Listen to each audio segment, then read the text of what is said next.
इनकी हैसियत क्या है? और आप लोगों को बहकाने के लिए आ जाते हैं, चंदा इकट्ठा करके ले जाते हैं, भाईचारा खराब करके चले जाते हैं। कुंडली बॉर्डर पर 100 फैक्ट्री बंद होगी, बादलगढ़ बॉर्डर के ऊपर 100 फैक्ट्री बंद होगी 1 साल तक। नुकसान किसका होया? हरियाणा प्रदेश का, हमारा किसान का। भाईचारा किसका खराब होया? हमारा भाईचारा खराब होया। चंदा किसका गया? हमारा गया। खीर हलवे किसके गए? हमारे गए। बेटियां किसकी गायब हुई? हमारी गायब हुई। नशे के शिकार किसके युवक हुए? हमारे हुए। इतना बड़ा नुकसान इस आंदोलन का हमारे प्रदेश को सहन करना पड़ा। इसलिए बुजुर्गों और भाइयों, इन लोगों से सचेत रहो और उनको बता दो कि हरियाणा के अंदर नायब सिंह सैनी सरकार और केंद्र के अंदर मोदी सरकार हमारे भलाई के लिए इतने काम कर रही है। हमें कोई आंदोलन करने की जरूरत नहीं है, कोई किसी किस्म का धरना या प्रदर्शन करने की जरूरत नहीं है, अपना समय और पैसा बर्बाद करने की जरूरत नहीं है। इतने बढ़िया सहकारिता मंत्री हरियाणा सरकार ने आपको दिए हैं। अरविंद शर्मा जी मेरे सगे भाई की तरह है। कोई भी काम आपका हो आधी रात को मेरे को बता देना, मैं आपकी बात इन तक पहुंचा दूंगा। अगर हमारे दोनों की भी बस की ना होगी तो नायब सिंह सैनी मुख्यमंत्री से बात कर लेंगे, उनसे भी नहीं होगी तो तीनों मिलकर प्रधानमंत्री से बात कर लेंगे। आपके सुख और दुख में 24 घंटे हाजिर मिलेंगे। आपने एक मांग की थी, मैं पिछले साल जब मेल का उद्घाटन करने के लिए बनवारी लाल ने मुझे भेज दिया जो सहकारिता मंत्री थे। आपने कहा जंगड़ा साहब ये अंडरपास का जो रोड था ये उस दिन का अधूरा पड़ा है, इसको बनवा दो। मैंने यहीं पर मंच से खड़े खड़े गडकरी जी से बात की, मंच से खड़े खड़े ही चीफ इंजीनियर से बात की और आज का अब आपका ये रोड बनके तैयार है। आप आराम से इसके अंदर से आ सकते हैं। कोई भी काम आधी रात को आप बताओ। बड़म्बा गांव के भाई 3-4 दिन पहले मेरे पास आए थे, 5-6 दिन पहले भीम सिंह सरपंच आया था। प्रधान जी बलाजी मन्नीवाड़ा में क्रॉस करते हुए कितने एक्सीडेंट हो जाते हैं। अगले दिन गडकरी जी के पास में गया, उसका नक्शा दिया, एप्लीकेशन दी और उसी दिन गडकरी जी ने कह दिया कि यहाँ से हम पुल का निर्माण करवा देंगे, कोई चिंता नहीं, कोई एक्सीडेंट नहीं होगा। हरियाणा सरकार भी और केंद्र सरकार भी 24 घंटे आपके दुख और दर्द के लिए हाजिर है। आपके सुख और दुख में हमेशा हम शामिल रहेंगे। कोई भी कमी किसी किस्म की बात हो आप हमारे तक पहुंचाओ, आपकी बात हम सुनेंगे, उसका निराकरण करेंगे, समस्या को रहने नहीं देंगे। लेकिन जो ये बहकाने वाले लोग, प्रदेश का भाईचारा खराब करने वाले लोग और हमारे युवकों को नशेड़ी बनाने वाले जो लोग हैं, इनसे सचेत रहते हुए, इन आंदोलनों से दूर रहते हुए प्रदेश और देश के किसान जिन्होंने इतना बड़ा काम किया, 40 करोड़ देश की आबादी थी, उस समय अमेरिका और ऑस्ट्रेलिया से अनाज आता था। हमारे किसान ने मेहनत की, सरकार ने सहयोग किया। आज हमारा देश सबसे बड़ा अनाज का उत्पादक देश है। 80 करोड़ लोगों को प्रधानमंत्री जी मुफ्त में अनाज देते हैं। विदेशों को भी अनाज एक्सपोर्ट किया है। उसके बाद भी हमारे देश में कोई घाटा नहीं है। किसान ने इतना अनाज पैदा कर दिया। अब उसी किसान की मेहनत का फायदा मोदी जी मिलेट की ओर, मोटे अनाज की ओर और स्वस्थ और शुद्ध अनाज की ओर ले जाना चाहते हैं, प्राकृतिक अनाज की तरफ, ताकि हमारे आने वाली पीढ़ी का स्वास्थ्य खराब ना हो, सेहत खराब ना हो, बीमारियों के चपेट में ना आए। हमारा सहयोग करो, सरकार की नीतियों को अपनाओ। आप देखोगे कि जो मोदी जी ने वायदा किया था कि किसान की आमदनी में 4 गुनी 5 गुनी कर दूंगा, अरे मैं कहता हूं 2026 आने दो, किसान की आमदनी 10 गुनी आप देख लेना मोदी जी के नेतृत्व में। इन्हीं शब्दों के साथ मैं अरविंद शर्मा जी मेरे भाई हैं जो यहाँ पर आए हैं मिल का उद्घाटन करने के लिए। चल मुआवजा ले आए, बेटे ने मोटरसाइकिल को किक मारी, चल भाई मुआवजा लेके आते हैं। मोटरसाइकिल का तेल फूक गया 200 रुपए का और आया तो मुआवजे का चेक मिला 50 रुपए का। ये व्यवस्था हमने खूब अच्छी तरह से देखी है। एक और व्यवस्था थी, ये कोऑपरेटिव सेक्टर का शुगर मिल है। पहले किसान को कोऑपरेटिव सोसाइटी से 10,000 रुपए का अगर लोन मिलता था तो सोसाइटी वाले कहते थे 5,000 रुपए नगद मिलेंगे, 5 का खाद उठाना पड़ेगा। और जिस आदमी की 500 रुपए की भी किस्त टूट जाती, गुंडे, अपराधी, चोर, उचक्के, कातिल, उनके लिए तो थी थाने की हवालात, और उनको 24 घंटे के अंदर अदालत में पेश भी करना पड़ता था। हेबियस कॉर्पस एक्ट था, बंदी प्रत्यक्षीकरण कानून। लेकिन जिस किसान की 500 रुपए की किस्त टूट जाती उसको तहसील के हवालात में बंद कर दिया करते थे। और जिस दिन चाहे वो 20 दिन में जुगाड़ बनो, चाहे 40 दिन में बनो, 42 दिन तक तो कोई ज्यादा अपील और दलील थी नहीं। और जब किसान को 500 रुपए किस्त के और ब्याज के भर के घर के छुड़वाने के लिए जाते तो उन्हें कहा करते 200 रुपए और दे दे, रोटी और खुआ रखी है। ये हालात थे। मैं आपको ये बात इसलिए बता रहा हूं कि जो लोग ये प्रचार करते हैं कि बीजेपी सरकार किसान विरोधी है, उनको आप जवाब दीजिए कि जब 500 रुपए के लिए 42 दिन तक हवालात में बंद कर दिया जाता था किसान को, वो व्यवस्था क्या थी। और 1998 में जब पहली बार वाजपेयी जी इस देश के प्रधानमंत्री बने, किसान क्रेडिट कार्ड की व्यवस्था शुरू की।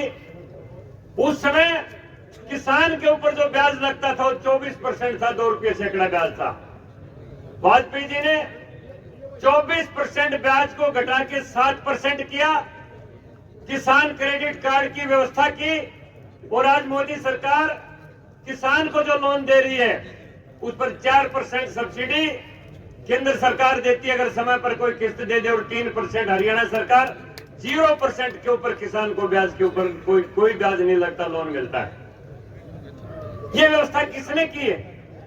किसान को उस अपमान की जिंदगी से मुक्ति किसने दिलवाई है? ये थोड़ी सी सोचने की बात है। हमने देखा है वो जमाना, आज तो हर घर के अंदर गाड़ियां, हर बच्चे के पास मोटरसाइकिल है, लेकिन उस समय गांव में एक आधी गाड़ी होती थी और जीप खासतौर पर सोसाइटी वालों के पास होती थी। और जो अगर कोई गांव में सगाई वाला भी आता जीप लेके, और जब किसी की किस्त टूट रही होंगी वो सोचता तन्ने ठाणा रहे होंगे, वही काम लोग जाया करता। ये जमाना हमने अच्छी तरह से देखा है। किसान को जिल्लत की जिंदगी से मुक्ति किसने दिलवाई? वो भारतीय जनता पार्टी ने दिलवाई। वाजपेयी सरकार से शुरुआत हुई और आज नायब सिंह सैनी सरकार, मनोहर सरकार और मोदी सरकार आपके कल्याण के लिए काम कर रही है।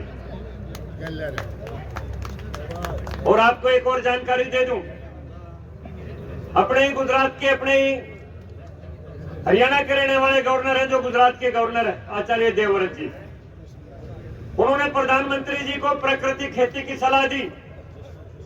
68,000 एकड़ के ऊपर गुजरात के अंदर प्राकृतिक खेती करके दिखलाई। और प्रधानमंत्री जी ने आचार्य देवव्रत की बात के ऊपर फूल चढ़ाते हुए एक निर्णय कर दिया कि जो किसान पेस्टिसाइड का, इस केमिकल यूरिया का इस्तेमाल बंद करके प्राकृतिक खेती करेगा अपने पशुओं के गोबर से, और जिस पराल को हम जला देते हैं उसका भी जमीन में ही प्रबंधन हो जाता है, जैसी मशीनरी है वो गल के वहीं पर खाद बन जाती है। इस ऑर्गेनिक तरीके से, प्राकृतिक तरीके से जो किसान खेती करेगा, 3 साल तक अगर कोई फसल में कमी आएगी तो 15 लाख एक बार, 15 लाख अगले साल, 20 लाख अगले साल, जब तक प्राकृतिक खेती के जरिए किसान पूरी फसल ना लेने लग जाए, 50 लाख रुपए एकड़ का हिंदुस्तान सरकार आपको सब्सिडी देगी। इतना बड़ा फैसला प्रधानमंत्री जी ने आपकी भलाई के लिए लिया। ये किस लिए लिया? इसलिए लिया कि यूरिया का अंधाधुंध इस्तेमाल करके हमने पैदावार तो बढ़ा ली, लेकिन जमीन के अंदर जहर हमने ऐसा फैला दिया। आज ऐसी ऐसी दवाई डाल देते हैं, फेनोलेट गन्ने के अंदर डालते हैं, अगर सांप भी होता है तो भी मर जाता है। अगर 1 हफ्ते तक वहां से घास उखाड़ के, घास पाड़ के भी अगर किसी पशु को खिला दिया जाए तो वो भी मर जाता है। तो फिर गन्ने की चीनी जो हम खाते हैं उसकी क्वालिटी क्या होगी? छोटे छोटे बच्चे कैंसर की चपेट में, शुगर की चपेट में, हार्ट अटैक की चपेट में। आज इतना जबरदस्त बीमारियों का प्रभाव हो रहा है क्योंकि जमीन के अंदर जहर हमने बो दिया और फसल की गुणवत्ता हमने खराब कर दी। प्रधानमंत्री जी ने इस और किसानों की भलाई के लिए बहुत बड़ा ये प्राकृतिक खेती का एक प्रोजेक्ट दिया पूरे देश के अंदर, ताकि हमारी फसल की गुणवत्ता बढ़े, जमीन की सेहत अच्छी हो और हमारे बच्चों के आने वाले भविष्य के अंदर बीमारियों की से मुक्ति मिले, कोई भी आदमी अकाल मृत्यु का शिकार ना हो। इतनी बड़ी सोच प्रधानमंत्री जी की है। एक और बात कह के भाई, मैं पिछले दिनों भिवानी चला गया, मुझे एक भाई कहने लगे, जांगड़ा साहब आप तो खेती करते हो? मैं भाई करता हूं। बोला पार्लियामेंट में भी ठीक बोलते हो? मैं बोलता हूं भाई। बोला किसानों की भी आवाज उठाया करो। मैं कहने लगा भाई आप तो भिवानी के रहने वाले हो, आपका बाजरा होता है? राजी खूब होता है। मैं कहीं बता दे 2014 से पहले बाजरे का भाव क्या मिलता था आपको, तो याद करके सिर के न्यू हाथ मार के कहने लगे हाँ जी 250-300 रुपये कुंटल का भाव था 2014 से पहले। और मैं कहा क्या भाव है, फिर आपकी बार तो 250 रुपये कुंटल बेचा है। तो हमारी इससे ज्यादा किसान की भलाई के लिए केंद्र सरकार क्या कर सकती है आप बताओ। बाजरे की तो हम खेती नहीं मानते थे, ये मानते थे शाम को दलिया खिचड़ी खा लेंगे और कि में पूरी फरड़ा हो जाएगा, डंगरा ने चरा देंगे, उसकी तो खेती नहीं मानते थे। प्रधानमंत्री जी ने पूरी दुनिया को, जब G20 पिछले साल हिंदुस्तान में हुआ, पूरी दुनिया के जितने देश यहाँ पर आए थे सबके राष्ट्राध्यक्षों को दलिया खिचड़ी, बाजरे की, ज्वार की रोटी, बाजरे की रोटी, रागी की रोटी ये खिलाया और कहा देखो शाम को आपने बाजरे की खिचड़ी खाई तो सुबह पेट का क्या हाल था। तो सबने कहा प्रधानमंत्री जी ये तो आपका अनाज गजब का था, बच भी गया, पेट भी साफ हो गया और बिल्कुल स्फूर्ति आ गई शरीर में। तो प्रधानमंत्री जी ने वर्ष 2023 को अंतर्राष्ट्रीय मिलेट वर्ष घोषित करवा दिया। मिलेट बोलते हैं मोटे अनाज को। और आपको जानकारी दे देता हूं मैं, पूरी दुनिया को प्रधानमंत्री जी ने यह बता दिया कि अगर स्वस्थ रहना है तो मोटा अनाज खाओ। हिंदुस्तान मोटे अनाज का सबसे बड़ा उत्पादक देश है और मैं दावा करता हूं 2026 में जब पूरी दुनिया में कंसेप्ट फैल जाएगा, हमारे देश का बाजरा इंग्लैंड, अमेरिका और कनाडा के बाजार में 400 रुपए किलो बिकेगा। आप इसका अंदाजा लगा के देखिए किसान की उस समय हालत क्या होगी। इतनी बड़ी दूरदर्शिता से प्रधानमंत्री जी एक एक फैसला ले रहे हैं। लेकिन कुछ लोग हरियाणा के अमन चैन को खत्म करना चाहते हैं, हरियाणा के भाईचारे को खत्म करना चाहते हैं। मैं 5 मिनट की एक बात कह के, मेरे सारे बुजुर्ग भाई यहाँ पर बैठे हैं, आप थोड़ा सा एनालिसिस करिए। 2021 से पहले हरियाणा प्रदेश में 2 ही नशे थे, शराब का या बीड़ी सिगरेट का। 2021 के बाद ये गांव-गांव में जो बच्चे मर रहे हैं, बेमौत का शिकार हो रहे हैं, कोई नशे के इंजेक्शन लगा रहा है, कोई चिट्टा खा रहा है, कोई भुक्की खा रहा है, कोई अफीम खा रहा है, कोई कोकीन खा रहा है, कोई कुछ खा रहा है, कोई स्मैक पी रहा है। ये कहां से आया ये नशा? 2021 में जो 1 साल तक टिकरी बॉर्डर पर, सिंगू बॉर्डर पर जो पंजाब के नशेड़ी यहाँ पर बैठे रहे, उन्होंने सारा नशे का नेटवर्क हरियाणा प्रदेश में फैला दिया। और आपकी जानकारी के लिए बता दूं, सीआईडी की रिपोर्ट पूछ लेना, सिंगू बॉर्डर और बहादुरगढ़ बॉर्डर के पास की गांव की 700 लड़कियां गायब है। कहां पर गई किसी को पता नहीं। जिन लोगों ने एक आदमी सड़क पास करने की कोशिश करता है, उसकी लाश बॉर्डर के सड़क के बीचों बीच बैरिकेड के ऊपर टांग दी, वो किसान है या कसाई है वो लोग? आप जरा समझो इनकी बात। ये राकेश टिकैत ने 2 चुनाव लड़े, यूपी में दोनों बार जमानत जब्त हुई।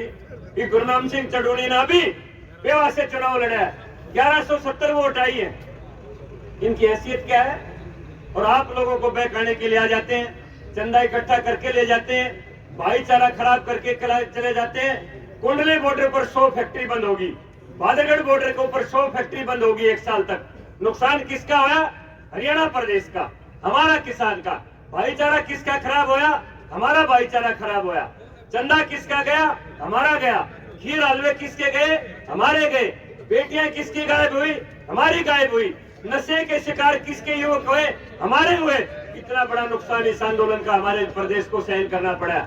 इसलिए बुजुर्ग और भाइयों, इन लोगों से सचेत रहो और उनको बता दो कि हरियाणा के अंदर नायब सिंह सैनी सरकार और केंद्र के अंदर मोदी सरकार हमारे भलाई के लिए इतने काम कर रही है। हमें कोई आंदोलन करने की जरूरत नहीं है, कोई किसी किस्म का धरना या प्रदर्शन करने की जरूरत नहीं है, अपना समय और पैसा बर्बाद करने की जरूरत नहीं है।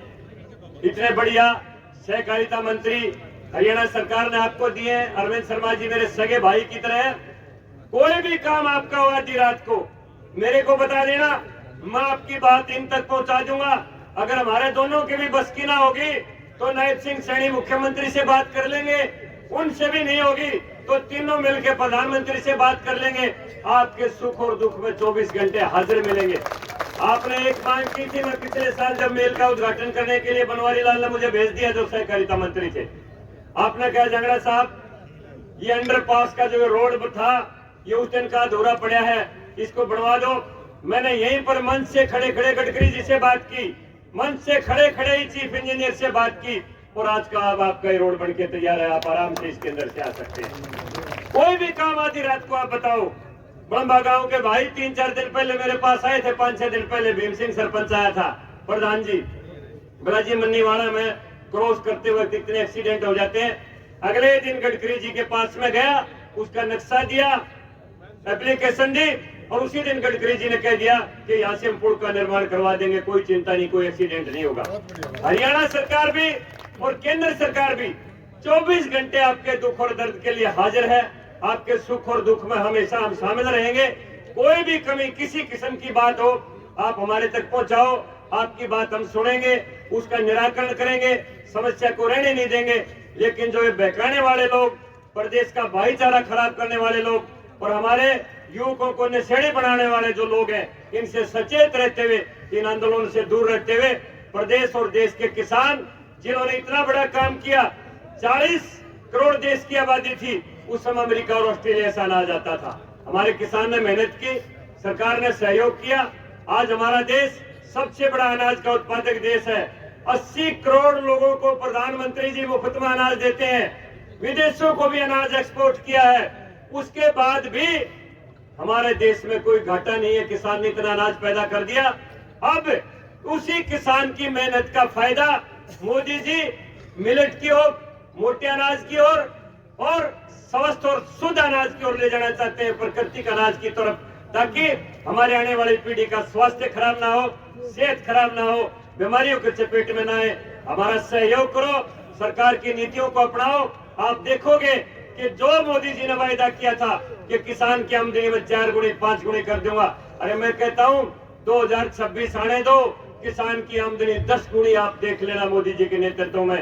इन्हीं शब्दों के साथ मैं अरविंद शर्मा जी मेरे भाई हैं जो यहाँ पर आए हैं मिल का उद्घाटन करने के लिए, पूरे इलाके की तरफ से मैं इनका अभिनंदन और स्वागत करता हूँ और ये प्रार्थना करता हूँ जब भी हमारे किसान भाई कोई भी आधी रात को कोई भी तकलीफ की बात, कोई भी समस्या की बात लेके आए, उनका निराकरण करें। ये ना मिले तो भाई मैं तो यही मिल जाऊंगा, जब पार्लियामेंट होती है तो दिल्ली होता हूँ, वरना शनिवार इतवार में तो जरूर यहाँ होता हूँ। आधी रात को आप आके काम बता सकते हैं। इतने बढ़िया हरियाणा के मुख्यमंत्री आधी रात तक मिलते हैं, हंस के बात सुनते हैं, हंस के समस्या का समाधान करते हैं, कभी चौड़ी नहीं आती उनके चेहरे के ऊपर। इतनी बढ़िया स्वस्थ और बढ़िया सरकार चल रही है। मैं इसका सहयोग करो, इन आंदोलनों से दूर रह के हरियाणा को इसी तरह प्रगति के पथ के ऊपर ले जाओ। आप सबका बहुत बहुत धन्यवाद। जय हिंद।